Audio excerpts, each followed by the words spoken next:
This emaciated man, Richard Trenton Chase, is from California. Within a month, he brutally killed 6 people, drained their blood completely, and ate their internal organs. Firmly believing that only by constantly replenishing fresh blood could he prevent the toxins in his body from causing harm, his actions were beyond comprehension. Due to his extreme cruelty and perversion, even the judge couldn't bear the gory details of the crime, and almost no one in the United States was willing to mention it. On May 23, 1950, Richard Trenton Chase was born in Sacramento, the capital of California, into a traditional family. He wasn't the only child. He had a sister 4 years younger than him. Chase had a nightmarish childhood. His father was prone to terrifying violence and would often assault the children for no reason. As the eldest son, Chase was always the main target of his father's wrath. Living in such a hostile environment, Chase started tormenting and killing animals at the age of 10, had a fondness for setting fires, and often wet the bed. By his teenage years, he had become an alcoholic and drug addict. During high school, Chase had several girlfriends, but all the relationships ended prematurely. Not because he was fickle, but because of his sexual disorders in front of women. This not only spoiled the relationships, but also made him deeply self-abased. At the age of 18, he gathered the courage to consult a psychiatrist. After the examination, the doctor attributed the disorder to depression and anger and suspected that he was afflicted with mental illness. Unfortunately, Chase chose not to pursue further treatment, believing that the doctor was deceiving him. Even as an adult, Chase continued to live with his parents, but their relationship remained as bad as ever. By this time, his reliance on drugs intensified, and over time, he began to have hallucinations. Once, he caused a commotion at home, accusing his mother of trying to poison him. Chase's father, having reached his limit, furiously kicked him out of the house. After being evicted, Chase shared an apartment with a friend in Sacramento. Freed from the last restraint, he plunged deeper into drug and alcohol abuse, and his mental illness symptoms worsened. He repeatedly told his friends that his heart had stopped beating. Moreover, Chase would press an entire orange against his forehead, fearing a lack of vitamin C and believing that his brain would absorb it directly from the fruit. His illness deteriorated rapidly. Soon he nailed his closet shut in the room, fearing that someone would come out and hurt him. At this point, not only did the friends who originally shared the apartment dare not stay, but even the neighbors moved away one after another. This was because Chase had once set fire to a neighbor's room and claimed that their music was disturbing. Chase persisted in this insane lifestyle. He believed that his skull had cracked and was shifting beneath the skin, and all the bones in his body had become disordered. For this reason, he shaved his head and constantly monitored the bones. Eventually, Chase's relatives realized the seriousness of the situation and began to seek medical treatment for him. A doctor once diagnosed him with paranoid schizophrenia and ordered a 72-hour medical observation in the hospital, but he seized an opportunity to escape. Upon returning to his apartment, Chase began dissecting many rabbits he bought and ate their internal organs raw. Occasionally, he would put some bloody intestines in a blender, crush them, and then gulp down the thick liquid. All these acts were in an attempt to prevent the atrophy of the heart, he imagined. In 1975, after injecting rabbit blood into his body, resulting in blood poisoning, he was forcibly sent to a mental hospital for treatment. While there, he often complained of being different. He claimed that his bones were about to protrude from his body and his stomach was upside down. The doctor diagnosed Chase with delusions, paranoia, and mental confusion. Shortly after, he escaped from the hospital and returned to his mother. But soon he was sent to another mental treatment facility. There, Chase often shared his stories with fellow patients and staff, detailing his fantasies of killing animals.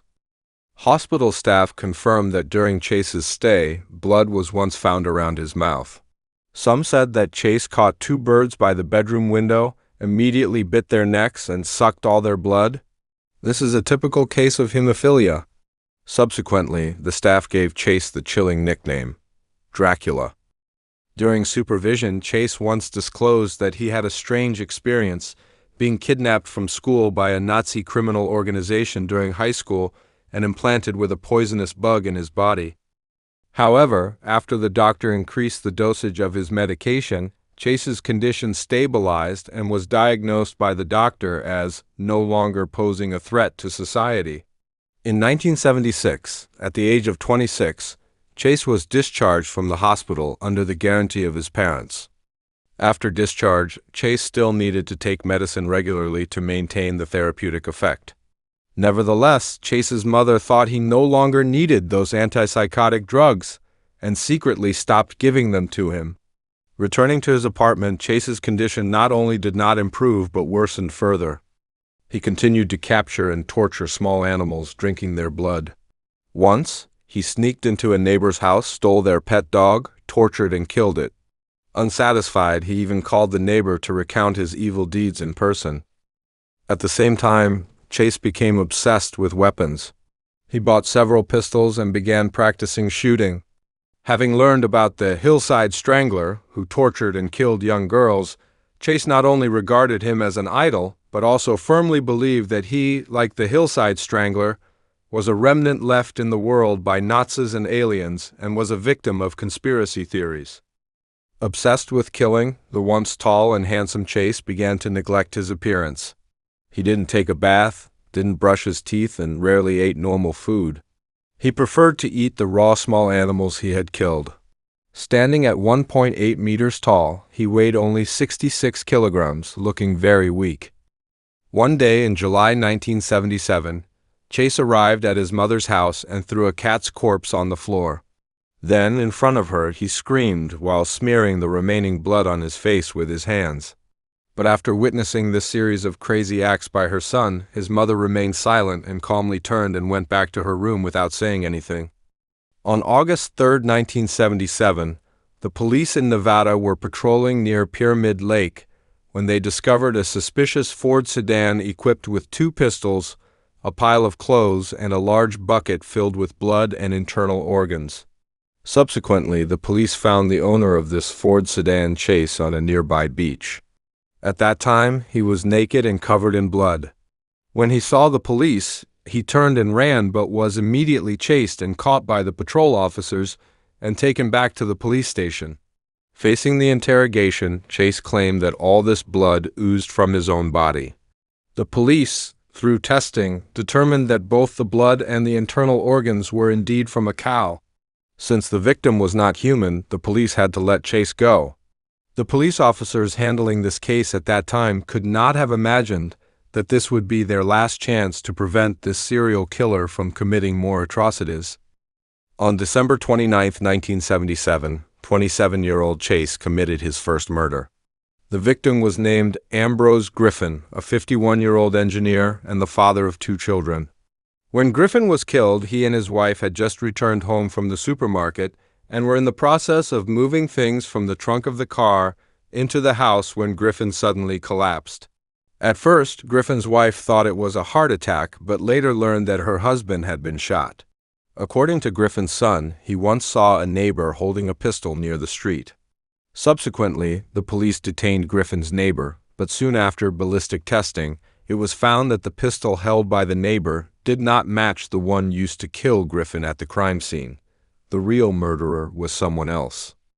That afternoon, the police received a report that a 12-year-old boy claimed to have been attacked by a strange man just a few blocks away from Griffin's house. The boy said that the assailant had brown hair and looked about 25 years old. Also, the boy recalled a license plate number, but the police found nothing. Obviously, this murder was just a prelude for Chase, and a series of heinous acts had just begun. One day, a woman named Jenny Layton felt that someone was following her on her way home and hid to see who the follower was. She saw that the man following her was disheveled with long, messy hair. The man tried to open the door of Jenny's house but failed. Then he tried to break in through the window but failed. Then he returned to the front door. At this moment, Jenny made eye contact with the man, but the man showed no surprise. He lit a cigarette and left through the backyard. This man was Chase. He tried to break into Jenny's house that day but left after failing. Then Chase walked along the road until he reached another house. The Edwards family outside the house heard noises inside and went in to check. Then they heard someone breaking the glass. Edward chased after the sound and found a beggar fleeing in a hurry from the backyard. The Edwards couple found that the house was in a mess and many valuables were missing. The police found that the suspect had urinated in the closet containing baby clothes and found human feces on the adjacent baby bed. This strange person who suddenly appeared in the community was Chase. The reason for this was that he was constantly looking for prey. According to him, an unlocked door was an invitation, and he would keep trying to find such an opportunity. After 2 failed attempts, he finally found his prey, Teresa Wallen. On January 23rd, Chase entered the home of the second victim, Teresa Wallen. The 22-year-old Teresa was 3 months pregnant. While her husband was at work, she was alone at home during the day. When the crime happened, she went out to throw garbage. Because the trash can was close to her doorstep, Teresa did not lock the door. Chase regarded this as an invitation. When Teresa returned, Chase, who had already hidden well, pulled out a pistol and shot Teresa 3 times in a row, causing her to die on the spot. This time, the murder did not satisfy Chase's bloodthirsty desire. He dragged Teresa's body from the living room into the bedroom and then dismembered it. At this time, Chase was like a wild person. When everything was over, Chase found a cup, filled it with human blood, and drank it in 1 gulp before leaving, still not satisfied. 2 days later, the police found the dismembered body of a puppy near Teresa's house. According to a nearby farmer, a tall and thin man with curly hair had come to buy a puppy before. This man was different from other dog buyers as he didn't care about the dog's condition. This suspicious man was Chase. After killing Teresa, unable to curb his thirst for blood, he killed a dog to relieve his urges. After drinking the blood, he threw the body on a nearby lawn. 2 murder cases occurred one after another within a month, sending the entire city into panic. The characteristics of the murderer's frenzy when seeing blood also gave him his sinister nickname, the Vampire of Sacramento. On January 27th, Chase began his 3rd murder spree, which could be called a massacre. The victims were 38-year-old Evelyn Meredith, 6-year-old Jason, 22-month-old David, and 51-year-old Dan Meredith. That afternoon, Evelyn Meredith was at home looking after her nephew David, and her neighbor Danny Meredith was there to help take care of Evelyn's son Jason. When Chase sneaked in, Evelyn was taking a bath, and Danny was alone taking care of the children. The intruder swaggered into the living room, shot Danny at close range with a pistol, and took her wallet and car keys. After witnessing this scene, 6-year-old Jason tried to run to his mother's bedroom to hide, but was shot in the head by Chase, who was closely following, and died. Subsequently, David, who was lying in the crib, was also brutally killed. Evelyn was unaware of the situation outside. Hearing the noise, she thought Danny had an accident and hurriedly ran out of the bathroom to help, but ran into Chase, who was holding a gun and waiting for her. After killing Evelyn, just as Chase was dealing with the victim's bodies, there was a knock on the door. The person knocking was a 6-year-old girl. Because Evelyn had made an appointment with her friend Annie that day to send her son Jason to their house, but Jason didn't arrive, Annie asked her little daughter to go to Evelyn's house to check. The little girl heard that there was movement in the house, but no one answered the door, so she went home and told her mother. Annie thought of the recent cases in the city and hurriedly called the police. The police, upon receiving the news, broke into the house and then discovered the tragic scene inside. They immediately launched an investigation of the house. There were a large number of bloody shoe prints at the scene, which were consistent with those found at the scene where Teresa was killed. The police did not find David either, but the bullet hole in the baby bed pillow gave them a bad premonition. At this time, Chase was driving Danny's car and hurriedly fled home. Finally, Chase put David in a box and threw it at the door of a nearby church. After the second victim, Teresa, was killed, the Sacramento police suspected the presence of a serial killer. The police station sought help from the FBI. The agents in charge of this case were FBI agents Ross Warpagel and Robert Ressler. After analyzing the case, they released a profile of the unknown suspect. This profile caused a sensation at that time. When Chase was eventually arrested, it was found that the murderer completely matched the profile.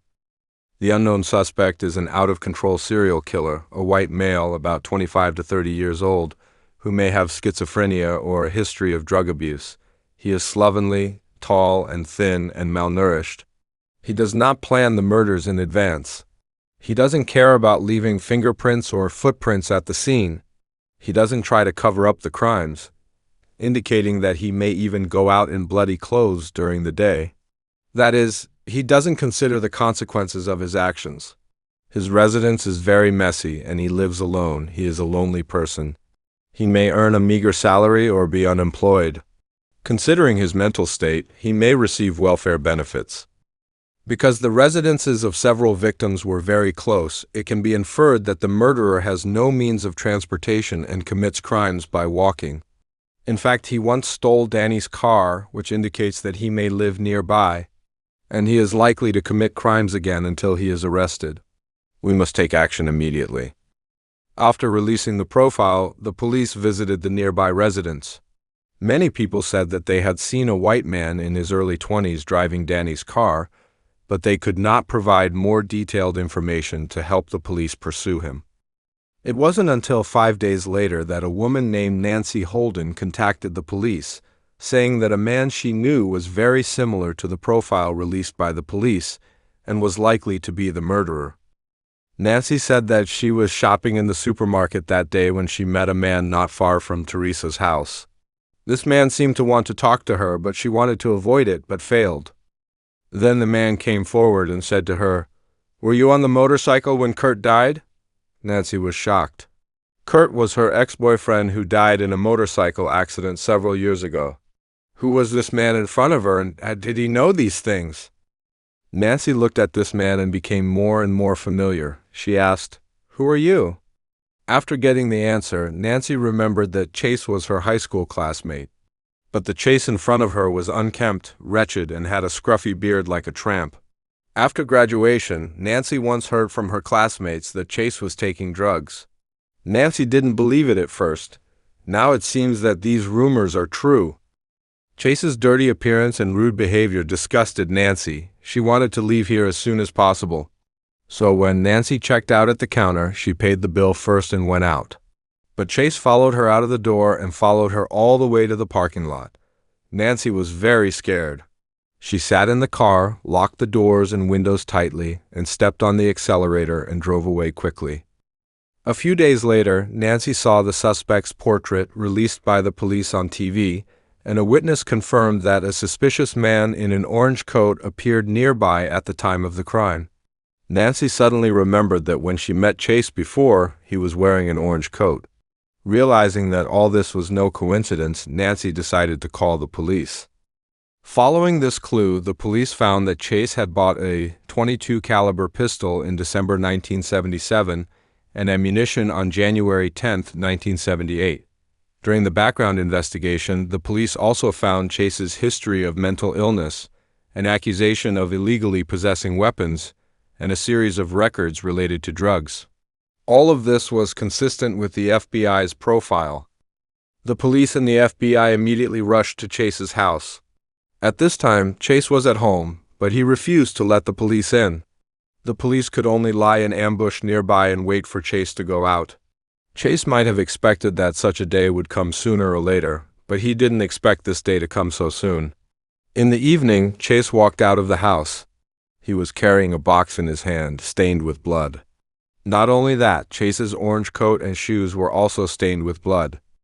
The waiting police officers swarmed up and quickly subdued Chase. The house was in a mess. The wallpaper was stained with blood, and there was garbage and feces everywhere.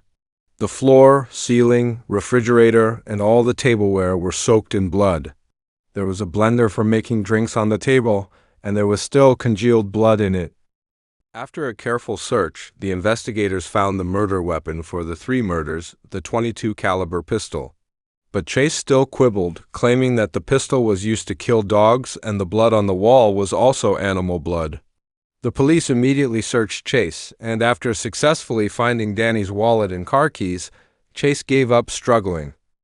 When Chase was being interrogated at the police station, another group of police officers continued to search Chase's house, trying to find information about the missing David.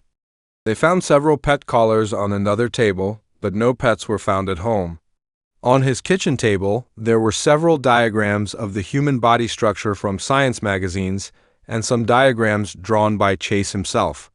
There were also several scattered newspapers with some pet-selling advertisements circled with marker pens.